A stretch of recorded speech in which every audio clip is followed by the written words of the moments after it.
on a vu 1800 films. On en sélectionne entre 50 et 60. Il faut répartir. Cannes est aussi un festival culturel. C'est un festival où on va pour aller voir les films. Et il y a la compétition, qui est en effet l'épreuve reine, une vingtaine de films en compétition. Mais il y a une trentaine, quarantaine de films qui restent et qu'il faut montrer. Il y a des séances de minuit. Il y a des films hors compétition qui sont peut-être plus des films de gala. Par exemple, on fait un hommage à DreamWorks, le studio hollywoodien d'animation.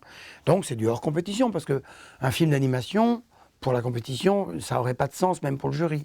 Ou Zanguimou qui est hors compétition parce que c'est aussi un film de gala avec Gong Li. Et puis il y a des séances spéciales et puis il y a en effet le certain regard. Ben, en deux mots, c'est comme... un écrivain, de temps en temps, peut faire un grand roman de 500 pages, c'est sa grande œuvre, et puis de temps en temps faire un texte de 120 pages. Ben, ils n'ont pas le même statut.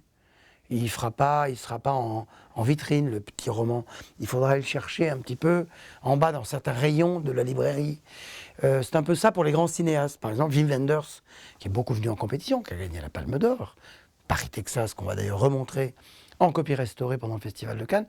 Wim a fait un documentaire sur Salgado, le photographe. Bon, ça n'est pas de nature à aller en compétition. C'est pour le certain regard. Et puis le certain regard, c'est aussi plus les expérimentations, les pays lointains, l'antichambre des jeunes gens qui sont prometteurs, mais c'est encore un peu trop tôt pour peut-être leur faire prendre le risque d'aller en compétition. Quand on fait la programmation, donc la sélection, on sait aussi que on ne va pas à Cannes pour travailler, quoi. On ne veut pas donner le sentiment que les gens vont à Cannes pour voir des films extrêmement sérieux, solennels, intenses, très beaux. Bon.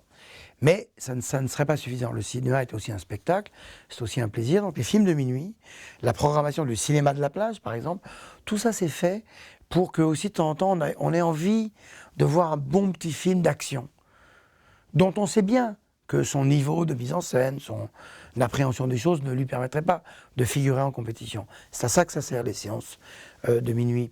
Et puis les séances spéciales, c'est un peu le contraire. On voit énormément de films, des documentaires en particulier, très en prise avec le monde.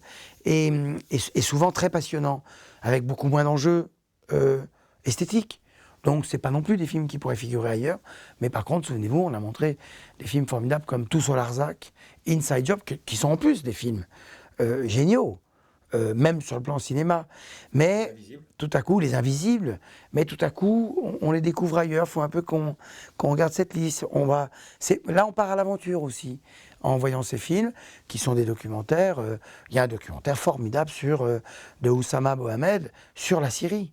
Parce que tous ces gens, encore une fois, portent des regards de cinéastes sur un matériau qui, à l'époque, n'arrivait pas jusqu'aux yeux des gens. Maintenant, il arrive ô combien jusqu'aux yeux des gens, mais par l'intermédiaire de la télévision.